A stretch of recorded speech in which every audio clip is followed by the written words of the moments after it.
আপনি আওয়ামী লীগ নাকি বিএনপি কোন রাজনৈতিক মতাদর্শ আপনি অনুসরণ করেন। মাওরা রনিকে জিজ্ঞেস করবেন যে তিনি বিএনপিতে আছেন অথচ তার কোনো কথা বা আচরণ দিয়ে বিএনপিকে সমর্থন যায় না। একজন জাহিদ রহমান তিনি বলেছেন যে গোলাম মাওরা রনিকে জিজ্ঞেস করবেন যে তিনি বিএনপিতে আছেন অথচ তার কোনো কথা বা আচরণ দিয়ে বিএনপিকে সমর্থন যায় না, বিএনপি সমর্থনে যায় না। আরেকজন মেলবোর্ন অস্ট্রেলিয়া থেকে তানভীর রহমান তিনি প্রশ্ন করেছেন আপনি আওয়ামী লীগ নাকি বিএনপি কোন রাজনৈতিক মতাদর্শ আপনি অনুসরণ করেন। আপনি যদি, আমাদের অনেক প্রশ্ন রয়েছে, আপনি যদি সংক্ষেপে একটু বলেন।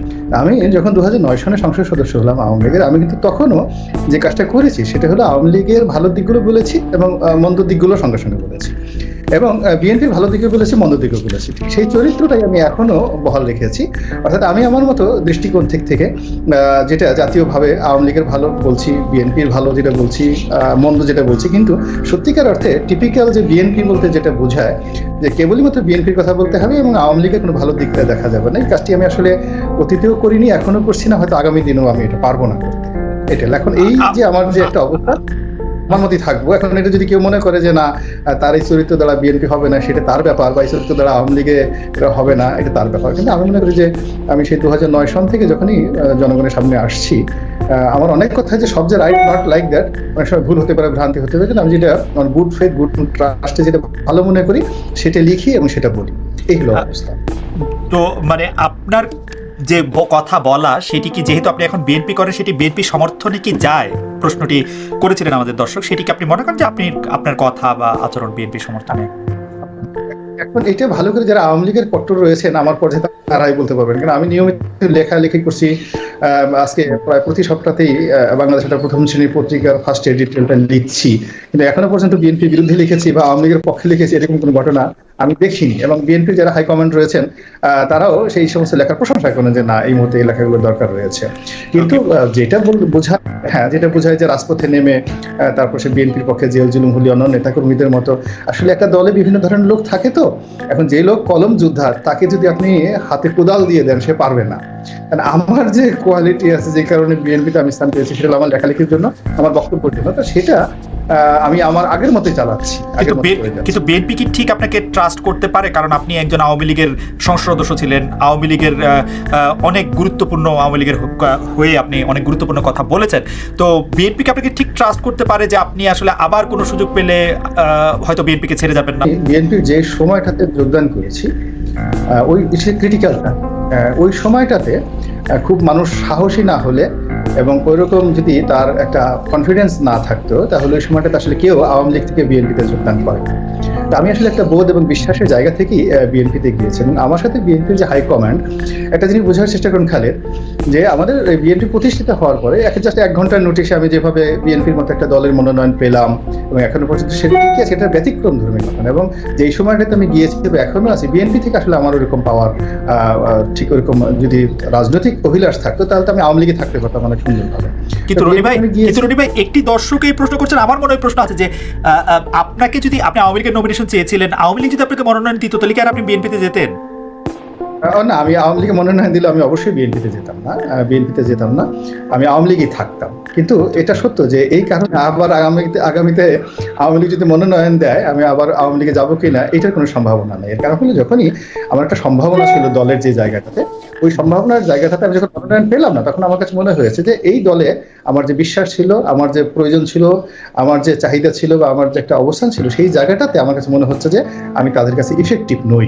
তো আমাকে এখানে দুটো ব্যাপার, আওয়ামী লীগের একজন সাধারণ কর্মী হিসেবে সারা জীবন তাদের পক্ষে কথা বলে যাওয়া, কেন রাজনীতিতে একবার ব্যাকফুটে এসে গেলে আর সামনে আসা যায় না। আমার সে অনেক মেধাবী লোক, অনেক যোগ্যতামূলক, একবার মনোনয়ন না পেয়ে দ্বিতীয়বার সামনে এগোতে পারে। তো রাজনীতির ফ্রন্ট লাইন থেকে একবার ব্যাক লাইনে চলে গেলে আর সামনে আসা যায় না। যখন আমি আওয়ামী লীগের মনোনয়ন, তো সেই ক্ষেত্রে রনি ভাই আপনার পরামর্শ কি? ধরেন আপনার কথা মতো রাজনীতি ফ্রন্ট ফুট থেকে কেউ যদি ব্যাক ফুটে চলে যায়, অর্থাৎ মনোনয়ন যদি না পায়, কারণ নতুন অনেকেই অনেক কারণে, তো সে কি দল পরিবর্তন করে বা বিপরীত দলের কাছেই চলে যাবে বা দলের মধ্যেই হয়ে যাবে? ব্যাপারটা কি, এইটা আপনার পরামর্শ? এটা আমার পরামর্শ না। এখানে মূল ব্যাপার হলো ওই ব্যক্তির ব্যক্তিগত অবস্থান। যেমন আমার একটা নির্বাচনী এলাকা রয়েছে, সেখানে লক্ষ লক্ষ লোক আমাকে পছন্দ করছে। এখন আমি তাদের সাথে পরামর্শ, তাদের সাথে করতে গিয়ে আমাকে দুটো ব্যাপার আছে। যদি আমি দেখি যে না, আমি আসলে আমার এই দলের অনুভূতি নিয়ে, ভালোবাসা নিয়ে থাকবো, দল যদি ভবিষ্যতে মনোনয়ন দিল না দিল সেভাবে আমি থাকবো, আমি এর বাইরে যাবো। কিন্তু কোনো মানুষ যদি মনে করে যে না, আমার ব্যক্তিগতভাবে কিছু বলার আছে, লাগতে করার আছে, আমাকে একটা প্ল্যাটফর্ম দরকার এবং আমাকে যে কোনো মূল্যে হোক আমাকে জনগণের সাথে কাজ করতে হচ্ছে, এবং এই কাজের জন্য আমার একটা নতুন ভিন্ন প্ল্যাটফর্ম দরকার, এটা ব্যক্তির আসলে অপরচুনিটি, তার সুযোগ, তার প্ল্যাটফর্ম, তার বোধ বুদ্ধি এবং তার যে চাহিদা রয়েছে সেগুলো সমন্বয় হলেই কেবলমাত্র। দর্শকদের মধ্যে অনেকে এই প্রশ্ন করছেন, আমার মনে এই প্রশ্ন আছে যে আপনি আপনার কথা এবং আপনার অ্যাকশনের জন্য অনেক সময় নিন্দিত হয়েছেন, অনেক সময় নন্দিত হয়েছেন, কিন্তু সর্বশেষ আপনি শাহরিয়ার কবির সাহেব কেন জনাব এনায়েতুল্লাহ আব্বাসীর সঙ্গে বসলেন সেই প্রসঙ্গে আপনার কথা নিয়ে আপনার বিরুদ্ধে অনেক রকম নিন্দার ঝড়, আপনাকে অনেক কিছু বলা সেইটাও আসছে। সেই বিষয়গুলিকে আসলে আপনি কিভাবে দেখেন? আপনার কাছে কি মনে হয় যে অনেক সময় পপুলিস্ট থাকার জন্য বা জনপ্রিয় থাকার জন্য আপনি এমন অনেক কিছু বলেছেন যা আপনার কাছে এখন ঠিক উল্টোভাবে ফিরে আসছে বা ফিরে আসতে পারে? ফার্স্ট থিং হলো বিএনপি আমাকে বুঝে শুনে নিয়েছে, বিএনপি যারা নেতৃবৃন্দ, যে এই লোকটার চরিত্র এরকম, কথাবার্তা এরকম, এবং এর দ্বারা এই আউটপুট সম্ভব, এর দ্বারা এগুলো সম্ভব না। তো সেই জায়গাটাতে এখনো সেরকমই আছে এবং বিএনপি নেতৃবৃন্দের সঙ্গে আমার খুব ভালো সম্পর্ক। আওয়ামী লীগের যে জায়গাটাতে আমি ছিলাম, বিএনপি তো ঠিক সেই জায়গাটাতে আসছি। সেকেন্ড থিং হলো যেটা আব্বাসী এবং জনাব শাহরিয়ার কবির সাহেবকে নিয়ে যে জাস্ট আমার একটা বক্তব্য, এখানে আমার বক্তব্যটা ছিল ভেরি সিম্পল, যে শাহরিয়ার কবির একজন সিনিয়র সিটিজেন, বয়স্ক মানুষ, নাম্বার 1। নাম্বার 2 হলো তিনি সাংবাদিকতার এমন একটা পর্যায়ে ছিলেন, কেবলই মাত্র সাংবাদিক মহলই তার এই মান সম্মানটা বুঝতে পারবেন। তো সেখানে এই মানুষটি 1971 সনে বাড়ি বাড়ি গিয়ে মুরগি চুরি করেছেন এবং সেই মুরগি নিয়ে আবার সেই ক্যান্টনমেন্টে বিক্রি করেছেন। এই ধরনের বিভিন্ন ওয়াজের মাহফিলে লোকজন ওয়াজ করে করে কথাবার্তা বলছে। আমি এই কথাটার প্রতিবাদ করেছি যে একজন সম্মানিত মানুষ সম্পর্কে যখন জাতীয়ভাবে এই ধরনের কথাবার্তা বলা হয়, এটা জাতির একটা পঙ্গুত্ব। এবং কোনো মানুষ যদি বিবেক মানুষ, শাহরিয়ার কবি সম্পর্কে অনেক অভিযোগ থাকতে পারে না অনেক লোকের, অনেকে তার সাথে দ্বিমত পোষণ করতে পারে, কিন্তু তার ব্যক্তিগত বিষয় নিয়ে তাকে আসলে আল্লাহ আশরাফুল মাখলুকাত হিসেবে তৈরি করেছে, এখন আমি তাকে মুরগি হিসেবে বলছি। আমি এই কথাটা বলেছি। রনি ভাই, আপনার একটা বক্তব্য আমি দেখেছি যেখানে আপনি জনাব শাহরিয়ার কবিরকে এরকম ইঙ্গিত করেছেন বলে অনেকে মনে করছেন যে কারো কারো নামের আগে মুরগি আছে, এই আছে, সেই আছে, সেটা আপনিই বলেছেন, মানে আমি দেখেছি আর কি।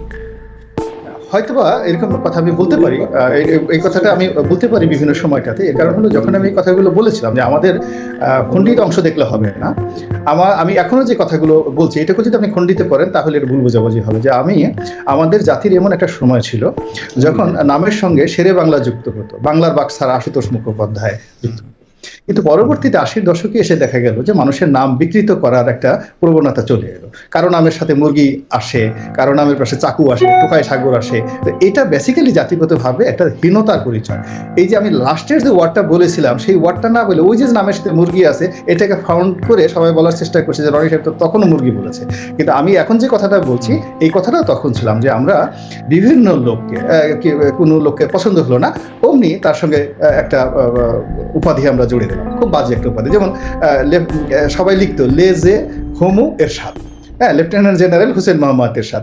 আমার আসলে এই জিনিসগুলো আমি একাধিক লেখায় বলেছি যে যখন মুনতাসির মামুন সাহেব এই জিনিসগুলো লিখতেন তখন তিনি হয়তো ভাবেনও না যে একসময় তাকে সবাই মুতা মামুন বলে ডাকবে। I have right. কিন্তু আমি যে এই যে কেউ যদি বিকৃত করতে চায় যে না রনি সাহেব তো লেফটেন্যান্ট জেনারেল হুসেন মোহাম্মদ এরশাদ সাহেবকে এইভাবে বলেছেন, আসলে খণ্ডিতভাবে বললে হবে না। আমি আমার কথা বক্তব্যের পুরো জিনিসটাতে সবসময় এই জিনিসগুলো প্রতিবাদ করে আসছি যে কোনো অবস্থায়।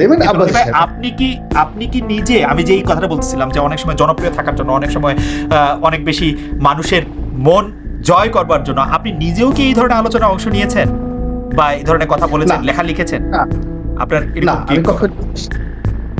আমি কখনো এই জিনিসটা করিনি এবং আগামীতে ইনশাল্লাহ এই জিনিসটা করবো না। আমি যদি জনাব শাহরিয়ার কবিরের কোনো বক্তব্য আমার অপছন্দ হয়, অ্যাটিটিউড অপছন্দ হয়, আমি তাকে সরাসরি বলবো বা তার কথা লিখবো ঠিক আমার ল্যাঙ্গুয়েজে। কিন্তু অন্য সবাই যেভাবে তাকে কুরুচিপূর্ণ ইঙ্গিত করে বলেন অন্য যে কোনো সম্পর্কে, আমি সেটা আসলে ব্যক্তিগতভাবে আমি সমর্থন করি। এটা আমার ধাঁচের বাইরে, এটা উচিত না। ওকে, তাহলে আমরা যদি দ্বিতীয় প্রসঙ্গে আসি, যে আপনিও এই অনুষ্ঠান শুরুর আগে বলছিলেন যে আপনার, আমি একটু জনাব গোলাম মাওলা রনির কাছে একটু প্রশ্ন করছি। জনাব গোলাম মাওলা রনি, যেহেতু রাজনৈতিক দলগুলির দুর্বলতা আসলো, আমি আপনার এখনকার দল বিএনপির রাজনৈতিক দুর্বলতা বা সম্ভাবনা সম্পর্কে একটু শুনতে চাই 2 মিনিটের মধ্যে। আমাদের দর্শকদেরও অনেকের এটি শোনার ইচ্ছা আছে যে বিএনপির রাজনৈতিক সম্ভাবনা এবং দুর্বলতা। সম্ভাবনা হলো যে বিএনপি অত্যন্ত জনপ্রিয় একটি দল, তার নিজস্ব আদর্শগত জনপ্রিয়তা রয়েছে। অ্যাট দ্য সেম টাইম যখন আওয়ামী লীগের যে লোকগুলো আওয়ামী লীগের প্রতি বিরক্ত দেখা যাচ্ছে, সেই লোকগুলো যখন একটা প্ল্যাটফর্ম খুঁজবে বা একটা ভিত্তি খুঁজবে, সেটাও তারা বিএনপিকে খুঁজবে বেটার দ্যান জামাত। সেটা আপনি কিসের ভিত্তিতে বলছেন রনি ভাই? মানে এটি কিন্তু আমরা না, আমি শুনতে বলছি- শুনি যে বিএনপিকে খুঁজবে, কিন্তু বিএনপিকে খোঁজার তো কোনো কারণ দেখি না আমি। না না, কোনো খোঁজার আপনি আসলে পাবলিকের যে কোনো বিষয়ে কার্যকারণ দিয়ে কোনো কিছু হবে না, কিন্তু এটি হলো বাস্তবতা। আপনি আচ্ছা। গ্রামে মাঠে ময়দানে যেখানে না কেন, যখনই দেখবেন যে আওয়ামী লীগের বিরুদ্ধে একটা লোক যাচ্ছে, সে অন্য কোনো জায়গাতে কমিউনিস্ট পার্টিতে যাবে না, সে বিএনপি দিয়ে একটা ভোট দিয়ে যাবে, বিএনপি প্রার্থীকে ভোট দিয়ে যাবে। ফলে এটা হলো বিএনপি সবচেয়ে বড় সম্ভাবনা, অর্থাৎ তার নিজস্ব মানে যে জনপ্রিয়তার যে ভোটগুলো রয়েছে, দলীয় ভোট রয়েছে, এর বাইরে আওয়ামী বিরোধী ভোটগুলো রয়েছে, এর একটা হলো ওর সবচেয়ে বড় সম্ভাবনা। ছোট করে একটু দ্বিতীয়ত জানতে হলো- চাই, এটা কি একটা আদর্শগত অবস্থান নাকি এনটি আওয়ামী লীগ একটা প্ল্যাটফর্ম, দ্যাটস ওয়াই মানে বিএনপির তো কোনো তাহলে আমি আদর্শ- হ্যাঁ না না, আমি তো এখানে বললাম যে বিএনপি এখনো বাংলাদেশে 35% লোক বিএনপি করে, তো 35% যদি বিএনপি করে, 36% লোক আওয়ামী লীগ করে। মানে আওয়ামী লীগে 36% লোকের মধ্যে দেখা গেল 10% লোক সে বিরক্ত হয়ে যাচ্ছে প্রার্থীর প্রতি। কোন এলাকায় 10%, কোন এলাকাতে 20%, কোন এলাকায় 30%। যে লোকটা বিরক্ত হয়ে যাচ্ছে সে কিন্তু কি অন্য দুর্বল একটা প্রার্থীকে ভোট দিচ্ছে না, সেই এলাকাতে অপশন হিসাবে আওয়ামী লীগের যে ভোটটা আসতেছে, বিএনপির প্রার্থীর দিকে ভোটটা আসতেছে। আমি বললাম যে এটা হলো বিএনপির সবচেয়ে বড় অপরচুনিটি এবং ভবিষ্যৎ কিসের জন্য। আর সাংগঠনিক যে দুর্বলতা, সেদিক থেকে দুর্বলতা প্রথমত হলো যে বিএনপির নেতৃত্ব এই মুহূর্তে মূলত বেগম খালেদা জিয়া কেন্দ্রিক। এখন তিনি মামলায় কনভিক্টেড এবং তার বাইরে সিদ্ধান্ত নেওয়ার মতো বাংলাদেশে কোনো দ্বিতীয় লোক নেই। আর তারেক রহমান সাহেব দেশের বাইরে রয়েছেন এবং লন্ডনে থেকে বাংলাদেশের যে রাজনীতি, সেই রাজনীতির মাঠে ময়দানের রাজনীতিটা সত্যিকার দুরূহ ব্যাপার কন্ট্রোল করার জন্য। ফলে কি হচ্ছে, এখানে ল্যাপস অফ কমান্ড হয়ে গেছে।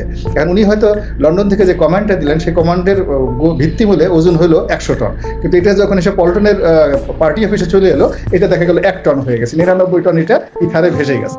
ফলে কি হচ্ছে এখানে রনি ভাই, আমরা একদম শেষ বক্তব্য আপনার কাছে শুনতে চাই, এই 99 টন কি ইথারে ভেসে যায় নাকি জনাব মির্জা ফখরুল ইসলাম আলমগীর এবং বিএনপি নেতৃত্বে যারা আছেন তাদের কারণে সেটি কমে যায়? কি মনে হয় আপনার? না, এটা টোটাল, এটা দূরত্ব, এটা সেম প্রবলেম যখন দূরত্বের কারণে। দুবাই দূরত্বের দূরত্বের কারণে। রাজনীতির মেইন জিনিস হলো unit face contact, unit body contact, unit accommodation. মানে এটা ইমাম সাহেবই লাগবে, মুআল্লিম দেওয়া হবে না। না না না, অর্থাৎ এখানে শেখ হাসিনা যদি হতেন, ওনাকে নিজে মঞ্চে উপস্থিত থাকতে হবে, ওনাকে সামনে বড় বড় কথা বলতে এবং বোমাটা ওনার হবে সবার আগে।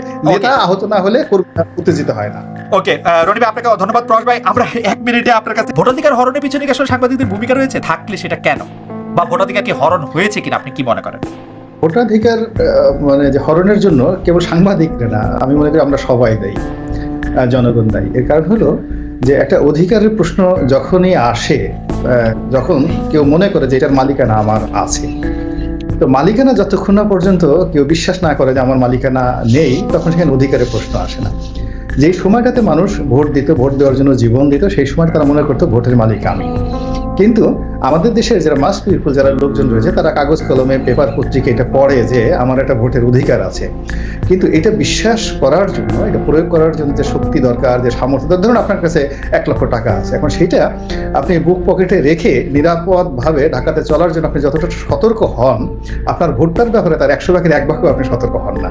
আপনার মানি ব্যাগটা, আপনার মোবাইলটা রক্ষার জন্য আপনার যতটা সিনসিয়ারিটি থাকে, এর 100 ভাগের 1 ভাগ সিনসিয়ারিটি আপনার ভোটের ব্যাপারে নেই। ফলে ভোট যে একটা অমূল্য সম্পদ এবং এটা যে একটা অধিকারের বিষয়, এটি আমাদের দেশে যারা ভোটার রয়েছে তারা কয়জন। ছোট্ট একটা প্রশ্ন করতে পারি? আপনি ভোট অমূল্য সম্পদ বললেন বলে একটি কথা, আপনি যখন নির্বাচনে অংশ নেন, আমি যদি 2008 সালের নির্বাচনে কথা বলি, সেই নির্বাচনে কি আপনি টাকা দিয়ে ভোট কিনেছেন, বা কেউ কি এসে আপনার কাছে টাকা চেয়েছে যে আপনি টাকা দেন তাহলে আমি আপনার টাকা ভোট দিব? নির্বাচনের মাঠে প্র্যাকটিক্যালি কিছু ঘটনা ঘটে, সেটা একেবারে ট্রেডিশন হয়েছে। যেমন কেউ একটা সিগারেট খেতে চায়, কেউ একটু পান খেতে চায়, চা খেতে চায়, মিছিল করতে চায়, নির্বাচনের একটা খরচ আছে। কিন্তু সত্যিকার অর্থে ভোট কেনার মতো যেটা অবস্থা, সেটা হয়তো মেম্বার ইলেকশনগুলোতে, চেয়ারম্যান ইলেকশনগুলোতে অনাদিকাল থেকে হয়ে আসে, এটা এখনো হয়। কিন্তু এমপি ইলেকশনের মতো জাতীয় ইলেকশনে আসলে ভোট কেনা কিনে হয় না। এখানে যেটা হয়, প্রতিপক্ষের সাথে মানে পাল্লা দিয়ে, অর্থাৎ আপনার প্রতিপক্ষ যদি খুব অর্থনৈতিকভাবে সবল হয়, সচ্ছল হয়, সেখানে আপনাকে আসলে সেখানে ওইভাবে টাকা পয়সা খরচ না করলে আপনি মাঠ জমাতে পারবেন না। তো সেই কারণে 2008 সনে আমি যার নির্বাচন করেছিলাম, সেখানে দেখা যাচ্ছে আমার যে প্রতিপক্ষ, তিনি সত্যিকার একজন রাজনৈতিক ব্যক্তি ছিলেন, ফলে তুলনামূলকভাবে অনেক কম পয়সা খরচ করে আমাকে সেই নির্বাচনে জয়লাভ করা সহজ হয়েছিল। হয়রাজ আমি যখন ফরিদপুর, যে এখন যে ভাঙ্গা সদরপুর, যে এই আসনে বেসিক্যালি আমি প্রার্থী, যেটাতে নিক্সন এখন সংসদ সদস্য, এখানে মনোনয়ন পাওয়ার আগে আমার যারা প্রতিদ্বন্দ্বী ছিল, বড় বড় ব্যবসায়ী, আটরি হুজুরের ছেলে ছিল, এই যে একে আজাদ ছিল, হামিম গ্রুপের, ওরা ছিল। তো এদের সাথে প্রতিযোগিতার মাঠে আমার যে পরিমাণ টাকা অপব্যয় গেছে, তার 10 ভাগের 1 ভাগ টাকা আমার নির্বাচনে যায় নাই। কারণ প্রতিদ্বন্দ্বী যদি খুব শক্তিশালী হয়, রাজনৈতিকভাবে শক্তিশালী হয়, তাহলে তাকে আপনারা রাজনীতিবিদরাই, মানে যে এমপি হওয়ার জন্য বা মন্ত্রী হওয়ার জন্য বা বড় ক্ষমতাশালী হওয়ার জন্য আপনারাই আসলে ভোটের অধিকার, যেটিকে আপনি অমূল্য বলছেন, সেটা মূল্য দিয়ে কিনে মূল্যহীন করে ফেলেন কিনা? এই ভোটের টোটাল বিষয়টা নির্ভর করবে স্থানকাল পাত্রকে। অর্থাৎ আমি আমার নির্বাচনী এলাকায় যে ঘটনা ঘটছে সেম ঘটনা যে পাশের নির্বাচনী এলাকায় ঘটবে ইউ ক্যানট সেই, এটা স্থানীয়ভাবে। রনি ভাই, রাজনীতির পদ পদবি আপনার জন্য কি খুব লোভনীয়? এটা আপনি যদি এখন মানে আপনি কি লোক থেকে রাজনীতি করছেন কিনা? না, আপনি যদি পার্সোনালি আমাকে টার্গেট করেন এটা খুব নীতিকথা হয়ে যাবে। আমার চরিত্র বা সম্পর্কে আমার নির্বাচনী এলাকা জানে, সবাই জানে। তবে আমি একটা বলি যে এই সমাজে প্রভার যে কথাগুলো বললো যে সাংবাদিকতা করছে at the same time ethics maintain করছে, এইরকম বা রাজনীতিতে যদি কেউ এরকম নির্লোভভাবে রাজনীতি করতে চায়, এরা সমাজে এতটা সংখ্যালঘু যে এবং অবহেলিত এবং ক্ষেত্র বিশেষে নিন্দিত, এবং এদেরকে অনেক গালাগালিও শুনতে হয় যে তুমি উপরে ভণ্ডামি করো, বলে তো আমরা বুঝি তুমি এই কাজই করো বলে।